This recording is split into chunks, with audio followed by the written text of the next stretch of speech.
Bihar existed as an independent province during the reign of Sher Shah Suri and Akbar.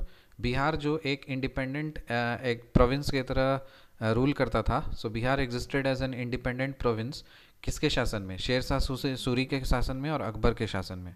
On 1 April 1912 British rulers merged Bengal and Odisha in Bihar and made a large administrative unit. क्या ये बात सही है? हाँ. देखो, 1 अप्रैल 1912 को क्या हुआ? बिहार में उड़ीसा और बंगाल को मिला दिया गया. ठीक है, ताकि एक लार्ज एडमिनिस्ट्रेटिव यूनिट बन जाए. सो बिहार, बंगाल और उड़ीसा को मर्ज कर दिया गया. सो 1 अप्रैल 1912 में ब्रिटिश रूलर्स ने मर्ज कर दिया बंगाल और उड़ीसा को बिहार में and made large administrative unit. 1936 में Bihar again became an independent unit after being separated from Bengal and Orissa. So 1936 में बिहार को सेपरेट कर दिया गया बंगाल और उड़ीसा से और इंडिपेंडेंट कर दिया गया. 1956 में the states were recognised on linguistic basis but Bihar retained its independent existence. 1956 में स्टेट्स को रिकॉग्नाइज किया गया था लिंग्विस्टिक बेसिस पे, लेकिन बिहार अपना इंडिपेंडेंट एग्जिस्टेंस को बरकरार रखा. नवंबर 15, 2000 a separate state Jharkhand was formed by bifurcating Bihar. Bihar से अलग होकर के झारखंड कब पैदा हुआ? 15 नवंबर 2000 में. State administration of Bihar. Bihar का स्टेट एडमिनिस्ट्रेशन अगर हम लोग देखें तो वो स्टेट लेजिस्लेचर है, यहाँ पे विधानसभा. स्टेट एग्जीक्यूटिव है, स्टेट जुडिशरी है. State legislature, state executive, state judiciary है. फिर लोकल गवर्नमेंट एंड एडमिनिस्ट्रेशन है. फिर political administrative representation in Indian union है. तो state administration in Bihar, Bihar का जो स्टेट एडमिनिस्ट्रेशन है उसमें 5 कंपोनेंट्स हैं. पहला state legislature, state executive, state judiciary, फिर लोकल गवर्नमेंट एंड एडमिनिस्ट्रेशन, फिर political administrative representation in the Indian union. State legislature, state executive, state judiciary, local government and administration, political administrative representation in the Indian union. State legislature, state executive, state judiciary, local government and administration, political administrative representation in the Indian union. State legislature of Bihar को अगर हम लोग देखें तो यहाँ पे by cameral legislature है. By cameral legislature का मतलब है यहाँ पे लेजिस्लेटिव असेंबली भी है, लेजिस्लेटिव काउंसिल भी है. सो लेजिस्लेटिव असेंबली में 243 मेंबर्स हैं जो कि इलेक्टेड होते हैं, और लेजिस्लेटिव काउंसिल में 75 मेंबर्स हैं जो इलेक्टेड और नॉमिनेटेड होते हैं. जो बिहार लेजिस्लेटिव काउंसिल है उसमें इलेक्टेड होते हैं 24, और बाकी देखो उसमें किस तरह से बाइफर्केशन है समझ लीजिए.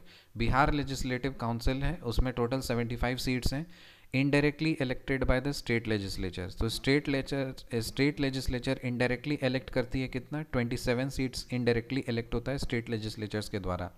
फिर लोकल अथॉरिटीज़ के द्वारा डायरेक्टली इलेक्ट किया जाता है 24 मेंबर्स को. ग्रेजुएट्स कॉन्स्टिट्यूएंसीज, जो ग्रेजुएट्स हैं उनके लिए 6 सीट्स हैं, जो टीचर्स हैं उनके लिए 6 सीट्स हैं, और गवर्नर नॉमिनेट करते हैं 12 को. ठीक समझ में आया? तो इनडायरेक्टली इलेक्ट किए जाते हैं 27 सीट्स. फिर 27 मेंबर्स इनडायरेक्टली इलेक्ट किए जाते हैं स्टेट लेजिस्लेचर के द्वारा. 24 सीट्स जो हैं 24 मेंबर्स इलेक्ट किए जाते हैं लोकल अथॉरिटीज़ के द्वारा. फिर जो 6 सीट है वो ग्रेजुएट्स के लिए है, 6 सीट टीचर्स के लिए है, और 12 सीट्स जो है वो गवर्नर नॉमिनेट करते हैं. रीऑर्गेनाइजेशन कमीशन कब आया था? 1956 में आया था. रीऑर्गेनाइजेशन कमीशन कब आया था? 1956 में आया था. और seats in Bihar legislative assembly, पहले ये समझ लीजिए, बिहार लेजिस्लेटिव असेंबली में सीट्स का पहले समझ लो. सबसे पहले 330 सीट्स थी, ठीक है, 330 सीट्स थी पहले. उसके बाद ये कम हो गया, 319 सीट हो गया, 318 + 1 हो गया. उसके बाद 325 हुआ, 324 + 1 हुआ.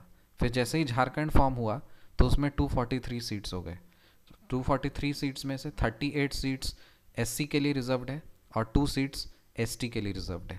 ठीक है, तो याद करो, सबसे पहले 330 सीट्स थे, उसके बाद 319 हुआ, 318 + 1, फिर 325 हुआ, 324 + 1. फिर जैसे ही झारखंड का फॉर्मेशन हुआ तो सीट्स वो झारखंड चला गया तो कम हो जाएगा, तो 243 सीट्स हो गए. 243 सीट्स में से 38 सीट्स शेड्यूल कास्ट के लिए रिजर्व्ड है और 2 सीट्स शेड्यूल ट्राइब के लिए रिजर्व्ड है. कोरम किसको बोलते हैं? 1/10 of the total members of the Bihar legislative assembly. 1/10 of the total members, जितने भी टोटल मेंबर्स हैं बिहार लेजिस्लेटिव असेंबली के लिए, उस असेंबली में उसका 1/10 मेंबर्स को बोला जाता है कोरम। क्या बोला जाता है? कोरम। रिकैप करते हैं। Bihar existed as an independent province during the reign of Sher Shah Suri and Akbar. On April 1, 1912, the British rulers merged Bengal and Odisha in Bihar and made a large administrative unit. In 1936, Bihar again became an independent unit after being separated from Bengal and Odisha. In 1956, the states were recognized on linguistic basis, but Bihar retained its independent existence. On November 15, 2000, a separate state, Jharkhand, was formed by bifurcating Bihar. State administration of Bihar, state legislature, state executive, state judiciary, local government and administration, political administrative representation in the Indian Union. फिर state legislature of Bihar bicameral legislature है. Legislative assembly 243 seats हैं जो कि elected होते हैं. Legislative council 75 जिसमें elected और nominated होते हैं.